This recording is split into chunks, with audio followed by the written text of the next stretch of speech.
নমস্কাৰ বন্ধু বান্ধৱীসকল। মোৰ এইকেইদিন দণ্ডিছ বেমাৰ হৈ থকাৰ কাৰণে ভিডিঅ' দিব পৰা নাছিল। আজি আমাৰ লগত আছে পিংকি। পিংকি, তোমাৰ বিয়া নোহোৱাৰ আগতে কেনেকৈ প্ৰেগনেণ্ট হৈছিলে আৰু এই ল'ৰাটোৰ বিষয়ে বা তোমাৰ বিষয়ে এই সকলোখিনি কথা আমাৰ অডিয়েঞ্চৰ আগত তুমি বুজাই দিয়াচোন। বিয়া নোহোৱাৰ আগতে প্ৰেগনেণ্ট হৈ গ'লোঁ মই। মোৰ জীৱন ধ্বংস কৰিলে। এজন ল'ৰাক বহুত বেছি ভাল পাইছিলোঁ মই, নিজতকৈ বেছি ভাল পাইছিলোঁ। মোৰ ভালপোৱাক, মোৰ বিশ্বাসক ধূলিৰ লগত মিলাই দিলে। প্ৰথমৰ পৰা যদি ক'ব যাওঁ, ল'ৰাজনক মই বহুত বেছি ভাল পাইছিলোঁ। মই প্ৰগ্ৰাম এটাত গৈছিলোঁ, তাত মই ল'ৰাজনক লগ পাইছিলোঁ আৰু এই যে ফ্ৰেণ্ড হিচাপে ফোন নম্বৰ লোৱা হ'ল, ফ্ৰেণ্ড হিচাপে কথা পাতি মেলি প্ৰগ্ৰাম শেষ হ'ল, আমি সকলোৱে নিজৰ নিজৰ ঘৰলৈ আহিলোঁগৈ। তাৰপিছত তাৰ পিছদিনাখনৰ পৰা ল'ৰাজনে মোক ফোন কৰে, মেছেজ কৰে, মেছেজ চিন নকৰিলে, ফোন ৰিচিভ নকৰিলে, ভইচ কল পঠিয়ায়। সেই তেনেকৈ বহুত মিঠা মিঠা কথা কয় আৰু বহুত বেছি জনা বুজা সেই তেনেকুৱা টাইপৰ কথাবোৰ কয়। তাৰপিছত লাহে লাহে ফোন কৰিবলৈ আৰম্ভ কৰিলে, সদায় ফোন কৰে। তাৰপিছত এদিন মই ৰিচিভ কৰি মেলি কথা পাতিলোঁ। তাৰপিছত ল'ৰাজনৰ লগত কথা পাতি ভালেই পালোঁ। ইমান বেছি শিক্ষিত ল'ৰা, ইমান বেছি বুজি পায় কথাবোৰ বা মোক বুজি পাইছিলে, সেই তেনেকুৱা টাইপত আৰু একদম ভালকৈ কথা পাতিছিলে আৰু সেই তেনেকৈ কথা পতাৰ কাৰণে মোৰো ভাল লাগিলে। সেইটো কাৰণে মই ফোন কৰোঁ কেতিয়াবা বা ল'ৰাজনেও ফোন কৰে। সেই তেনেকৈ আমাৰ কথা বতৰা চলি থাকিল। তাৰপিছত প্ৰায় 4 মাহমান তেনেকৈ কথা পতাৰ পিছত তাৰ আগৰ পৰাই মোক প্ৰপ'জ কৰি আছিলে, কিন্তু মই একচেপ্ট কৰা নাছিলোঁ। কিন্তু তাৰপিছত প্ৰায় 4 মাহমান হৈছিলে আৰু তেনেকুৱাতে এদিন আকৌ প্ৰপ'জ কৰিলে। তো তেতিয়া মই য়েছ বুলি ক'লোঁ। তাৰপিছত তেনেকেই কথা পাতি মেলি তাৰপিছত এদিন ল'ৰাজনে ক'লে যে তোমালোকৰ ঘৰত যাম বুলি। তাৰপিছত মই ভাবিলোঁ ঠিক আছে, আহা, নহ'লে মা দেউতাৰ লগত তোমাক চিনাকি কৰাব পাৰিম, ভণ্টিহঁতৰ লগত, দাদাহঁতৰ লগত তোমাক মই চিনাকি কৰাব পাৰিম। সেই তেনেকৈ এদিন মাতিলোঁ। তাৰপিছত ল'ৰাজন আহিল আৰু আহি পাই ইমান ধুনীয়া মা দেউতাৰ ভৰিত চুই সেৱা কৰিছে বা ভণ্টিহঁতৰ লগত ইমান ধুনীয়া কথা পাতিছে, দাদাহঁতৰ লগত ইমান ধুনীয়া কথা পাতিছে বা মোক ইমান বুজি পায়, মোক বহুত কেয়াৰ কৰে। অভিয়াছলি তেনেকুৱা ল'ৰা এজনী বিচাৰিম ন। তো ঘৰলৈ অহা দিনাখনৰ পৰা ল'ৰাজনক বেছি ভাল লগা হৈ আহিলে মোৰ, কাৰণ মোৰ মা দেউতাই ইমান সন্মান কৰিছে, মোক সন্মান কৰে, ভণ্টি দাদা চবকে সন্মান কৰে। সেইটো কাৰণে লাহে লাহে মোৰো ভাল লগা হৈ আহিলে আৰু তেনেকৈ আমাৰ প্ৰায় 2 বছৰমান চলি থাকিলে আৰু ল'ৰাজন মাজে মাজে আমাৰ ঘৰলৈ অহা যোৱা কৰি থাকে। মা দেউতাক মাজে মাজে ফোন কৰে, কথা পাতে, মোকো ফোন কৰিয়ে থাকে। সেই তেনেকৈ লাহে লাহে মোৰ ভাল লগা হৈ আহিলে। তাৰপিছত এদিন কি হ'ল, প্ৰায় তেনেকৈ আমাৰ 2 বছৰমান চলিলে। তাৰপিছত ল'ৰাজনৰ ফোনটো মই লাহে লাহে নোপোৱা হ'লোগৈ। মই ফোন কৰিলোঁ, ফোনটো ৰিচিভ নকৰে, কেতিয়াবা ৰিচিভ কৰি বিজি আছোঁ বুলি কয়, পিছত কল বেক কৰিমগৈ বুলি কয়, কল বেক নকৰে। ঠিক আছে,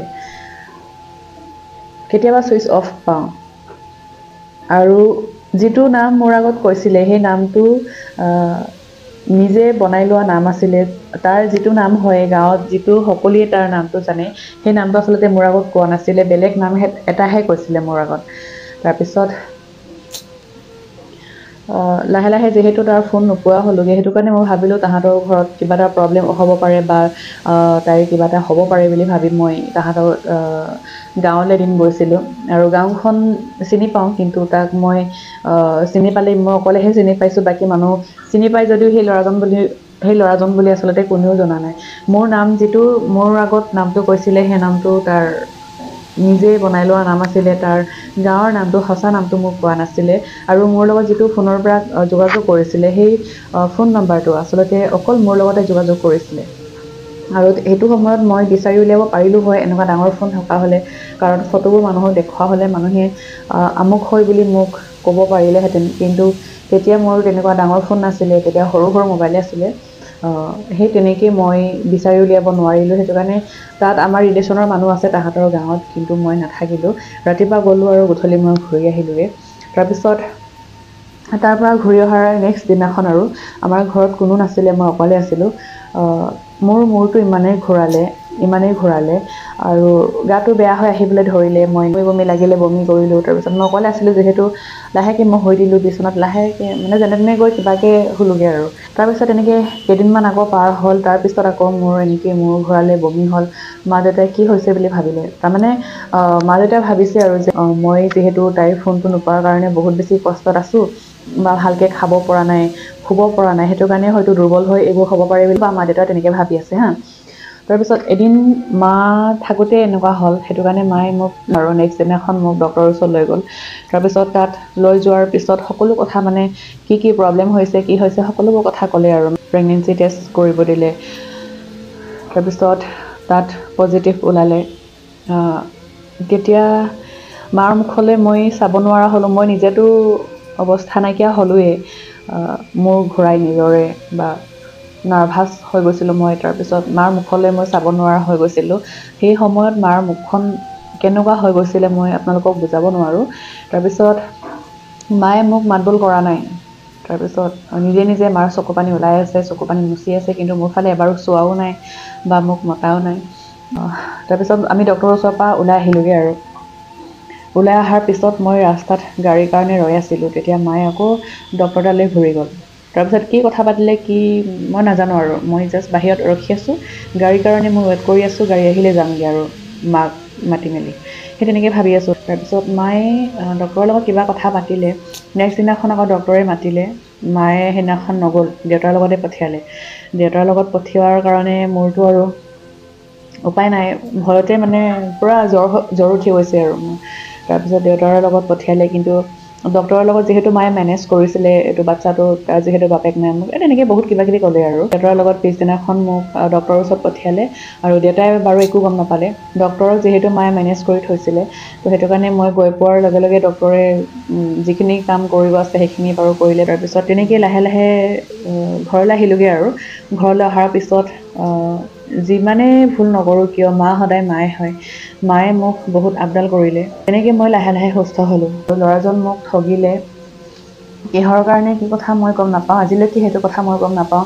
যিজন ল'ৰাই মোক বহুত বেছি ভাল পাইছিলে, মোৰ ফোনটো এদিন নাপালে বা মোৰ মাতষাৰ নুশুনিলে পাগলৰ নিচিনা হৈ গৈছিলে, সেই ল'ৰাজন মোৰ জীৱনটো ধ্বংস কৰি কেনেকৈ শান্তিত থাকিব পাৰিছে, সেইটো কথাহে মই আজিলৈকে নুবুজিলোঁ। কেনেকৈ মোক পাহৰিব পাৰিলে, ঘৰত অহা যোৱা কৰি মা দেউতাৰ মৰম, ভণ্টি দাদাহঁতৰ মৰম, মোৰ মৰমবোৰ কেনেকৈ পাহৰিব পাৰিলে, সেই কথাটো মই আজিলৈকে বিচাৰি উলিয়াব নোৱাৰিলোঁ। বহুত ল'ৰাই আহে মোক চাবলৈ। তাৰপিছত এসপ্তাহমান কথা পাতে, ঘৰত অহা যোৱা কৰে। এসপ্তাহমান কথা পতাৰ পিছত কোনোবাই কিবা লগাই আনে নে কি নাজানো, তাৰপিছত ল'ৰাকেইটা নিজে নিজে ছাইড হৈ যায়গৈ। সেই তেনেকৈ বহুত ল'ৰা আহিলে, বহুত ল'ৰাই চালে মোক। তাৰপিছত এজন ল'ৰা আহিল, সেই ল'ৰাজন মোতকৈ বহুত ডাঙৰ হয়, বয়সস্থ টাইপত আৰু অকণমান। সেই ল'ৰাজন মোক প্ৰপ'জ কৰিলে। তেতিয়া মই উপায় নাপাই য়েছ বুলিয়ে ক'লোঁ। ল'ৰাজন মোৰ একদম মনৰ পৰা পচন্দ হোৱা নাছিলে, কিন্তু মা দেউতাই যিহেতু মানে এনেকুৱা গাভৰু ছোৱালীজনী যদি ঘৰত এনেকৈ থাকোঁ, আশা কৰিছোঁ আপোনালোকে এনেকুৱা মানুহৰ পৰা সাৱধান হৈ থাকিব। আচলতে ভাল পাব লাগে, ভাল পাব লাগে, কিন্তু এনেকুৱা মানুহক চকুমুদি বিশ্বাস কৰিব নালাগে বা বিশ্বাস কৰিছোঁ বুলি চব কথা তাইৰ মতে চলিব নালাগে। ভিডিঅ'টো বেছি দীঘল হৈ যাব, সেইটো কাৰণে বাকীখিনি আজি মই ইয়াতে নকওঁ। যদি আপোনালোকে শুনিব বিচাৰে তেতিয়াহ'লে কমেণ্ট কৰি জনাব। বিয়া হোৱাৰ পিছত এতিয়া অশান্তি হৈ আছে নে, সুখত আছে নে, দুখত আছে, সেই কথাটো যদিহে আপোনালোকৰ জানিব মন গৈছে তেতিয়াহ'লে কমেণ্টত জনাব। তেতিয়া মই আকৌ শ্বেয়াৰ কৰিবলৈ চেষ্টা কৰিম। এইটো কোনো মিছা কাহিনী নহয়, বাস্তৱ জীৱনত ঘটি যোৱা এটা সঁচা কাহিনী হয়। সেইটো আপোনালোকৰ আগত মই শ্বেয়াৰ কৰিলোঁ। ধন্যবাদ।